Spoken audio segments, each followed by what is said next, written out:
Popping y'all, today we're gonna be talking about Tyler Oliveira's video on Cancer Alley. Basically, if you don't know, the city of Reserve, Louisiana, basically is known to have one of the highest incidences of cancer. Tyler Oliveira, basically famous for going around to these spaces and documenting with iPhones and all that, has done a video on this, and so we're gonna be reacting to it.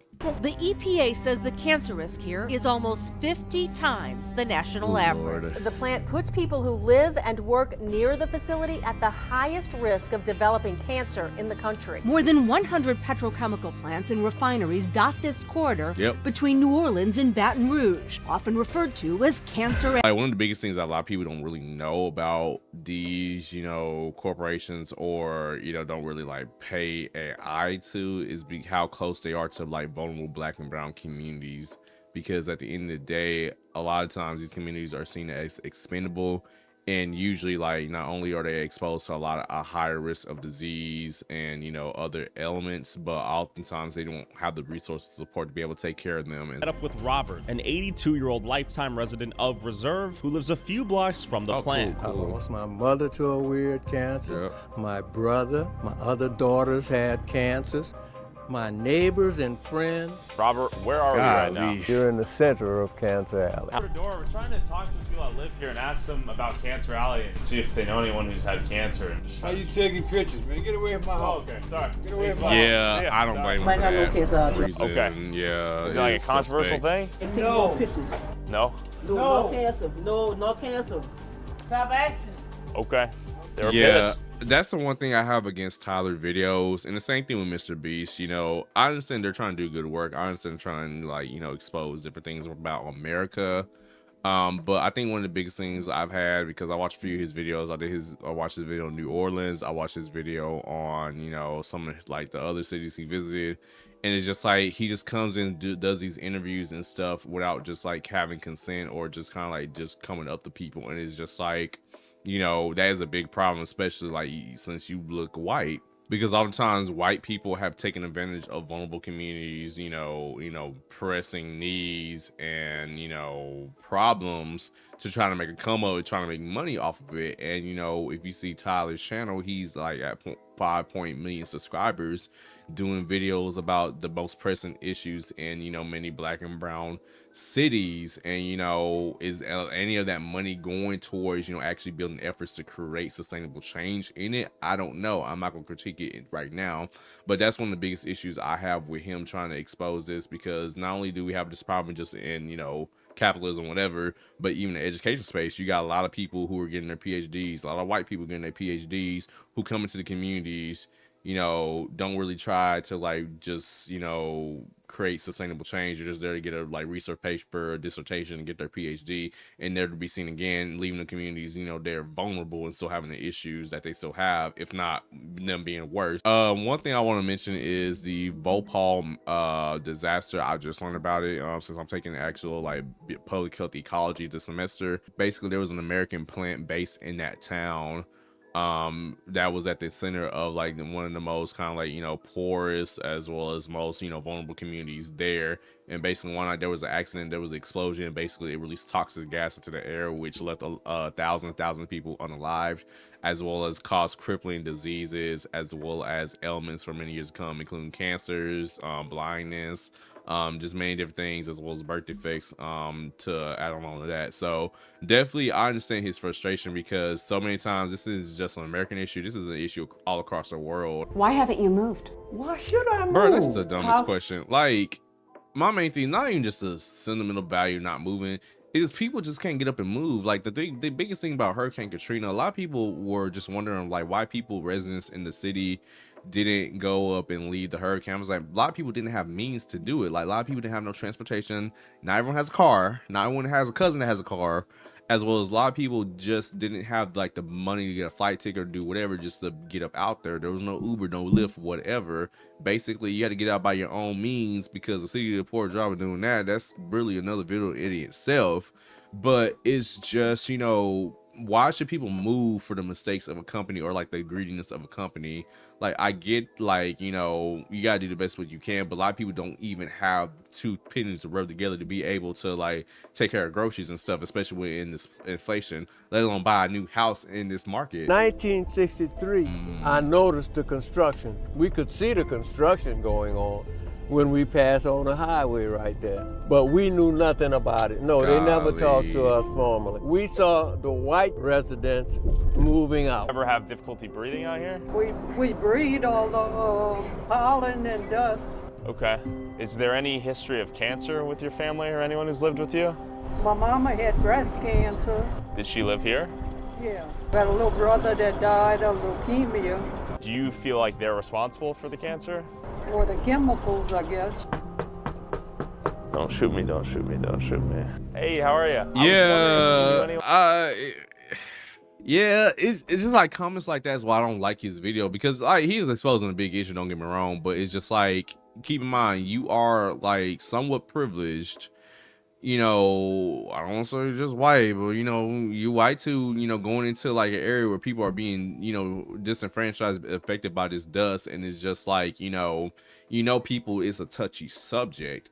Like, in at least with investigative journalism and all that, unless you're talking to the culprits, like you don't give culprits the time of day or whatever to respond, you basically just hound them. But if you're talking to different residents or whatever, there's certain numbers of consent, you know, certain numbers of things you got to follow to make sure that you're doing it as respectful as possible. And I just feel like, you know, other than Robert's, you know, interaction with him, I just don't know how respectful he's being to the residents. I don't even know if he's getting consent for the residents to put this in his video. I signed up for Rocket Money, the sponsor of this video. And so this is what, you know, I'm talking about too. Another example, he's doing the whole ad in front of like the plant after he just talked to this woman or like talked to like the residents and stuff. Like, at least you do this like at home or like this, like, hey, intermission, Rocket Money to sponsor this video. I wouldn't be mad about that, but it's just like, it's very disingenuous. After I linked my bank account to the app in like 2 seconds, like he's I out here tapped walking recurring in the payments plant, and found all these expenses started today for free. Thanks again, Rocket Money. Now let's go back all on about, and it's just like, you know, no regard to like the space he's in. Like, oh, there it is. And you have loved ones in this cemetery? Oh, all of my folks are. This is the largest black cemetery in the parish. Look at this. How do you do a funeral service here? How you do a burial? Look at the. And that's crazy too. Like the factory is straight in the background. This is. Do you see the size of this cemetery, man? This is sad. It's almost like a war cemetery. You can smell it big time now, Robert. Emotional experience. Do you get frustrated? It's always emotional. Yeah. My mom, all of my family, they're just a little further back in here, but they're scattered mostly all over here, man. But see what people have started doing. Look, they're building on top. Oh, these are two coffins on top of one another. They got to stack them. We're the sacrificed people. After knocking on nearly every door in 30th, I finally met someone besides Robert who is at least trying to fight back. Do you know anyone that's gotten cancer by chance? Well, for sure. Yeah? Everybody around here has gotten cancer. And so that's why I've joined the fight, because of what, it's not us saying it, it's either we're going to believe the government or we're going to believe these guys. By the time we find out things, it's too late. Yep. But I'm in a group called Concerned Citizen of St. John. Okay. We spent the day with Robert. Yeah, Bobby Taylor. Yeah. We're trying to get to the bottom of this, you know? We won't be able to wait on the federal government. It takes so much. Man, kudos to these guys, because that shows you activism still like is alive today. Like, man, kudos to these guys, because they've been getting this since, you know, I think he said probably like the past 30 years they've been building this out. And it's just, you know, it just shows the power of community. Like, the power community like can try a lot of things if like people can really just come together and just be able to, like, you know, advocate for themselves and all that. And, you know, of course, like, black people are very much disenfranchised in many sense of the word, like politically, socially, you know, mentally and all that. But essentially, if we try to build capacity for ourselves to be able to advocate for our own issues and not just rely on the government and all that, I think that's definitely something like, you know, I'm a big fan of. And I think that's something like can get stuff actually done and be able to get share power back in like how your community is run. So definitely kudos to these guys, because it's not easy work. I work in activism, I work in policy and all that. It is not easy work. Like, just understanding public policy and like how these decisions are made is a minefield, but it's one of those things where I'm very much, you know, encouraged by these guys to keep doing it because they are still like having the power to do it like at their age. And it's just like, you know, while like there's still a lot of ground to be covered, you know, they made a little bit of achievement to be able to get power back in their community. So I applaud these guys.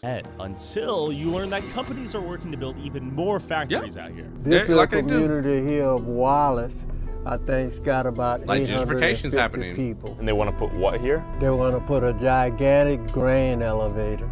Okay, another one. Another grain elevator. Ruin these people's lives now too. Yeah, can you imagine this little community here with that thing sitting right here?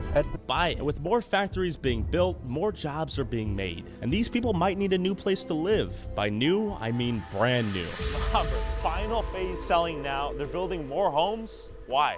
Most of the people who they're aiming at are from out of town, so they're too familiar with what's going on here. Do you think they're at risk of getting cancer higher than someone else? Well, certainly if they're living in this area. Is that something that would be disclosed to them upon purchasing the home, you think? No. This is evil, honestly. Yep, Disclose this at the very least. Come on. Kids riding their bikes behind me. Kind of sad. In the US that produces chloroprene. This chloroprene is then synthesized into a rubber known as neoprene. Neoprene is found in use in rubber gloves, laptop sleeves, electrical insulation, orthopedic braces, etc. If we didn't buy things made out of neoprene, the plant producing neoprene wouldn't even exist. While it's easy to point fingers at corporations and call them evil, while we're the ones wearing a shirt made from a child sweatshop in China while watching this video from our lithium-ion battery. Well, here's the thing.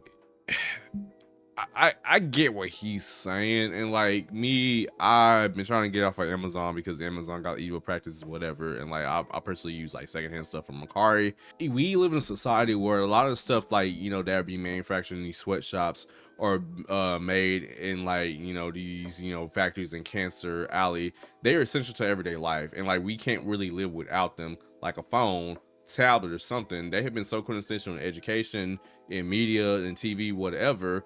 We still got to use them. Now we can cut down on consumption, like how we get new stuff every year, like stop trying to buy a new iPhone every 2 years or whatever, until you actually need one. But to really just try to boycott all the essential stuff in our lives is dang near impossible to do. So yes, I agree, we need to look at consumer behavior, like make sure like we actually act as, you know, responsible consumers and stop trying to buy into it. But at the end of the day, you know, we are responsible as well as the corporations are responsible for creating this endless loop where someone has to suffer for us to get the stuff that we need to for our society to function, and the cycle just keeps repeating itself over and over again. Also, whoever has the most viewed TikTok or YouTube short using a clip from this video, I'll send you $500. Post however many times. Okay, so you're gonna send a $500 thing to a random people, but how much did you actually send to this group organization doing work? Because that's what I'm trying to figure out. But that being said, that has been Pop Health for today. The Tyler Oliveira video on Cancer Alley. But it's very, you know, grimy for a white passing male to go in these communities to try to make this video, giving money to TikTokers for like reposting this video, or on YouTube Shorts for reposting this video to try and get, you know, more views on this video. But is he actually doing like giving money to this community, or did he actually get consent and getting, you know, name, image, and likeness fees for people who are featured in these videos? Because ultimately the people in these videos are suffering from cancer. They know someone that's suffering from cancer, and a lot of that comes with medical bills. Like that's something that he really did not mention in this video, while he's trying to make all this money off of like this, you know, issue.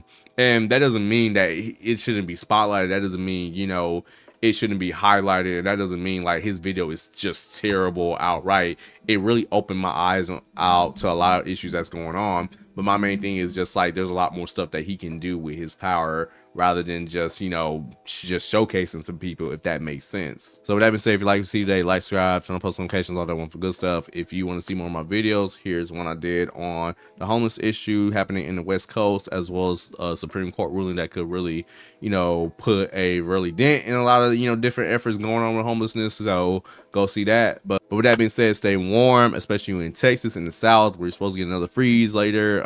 Stay frosty if it's getting a little bit hotter somewhere else in the US, and peace out.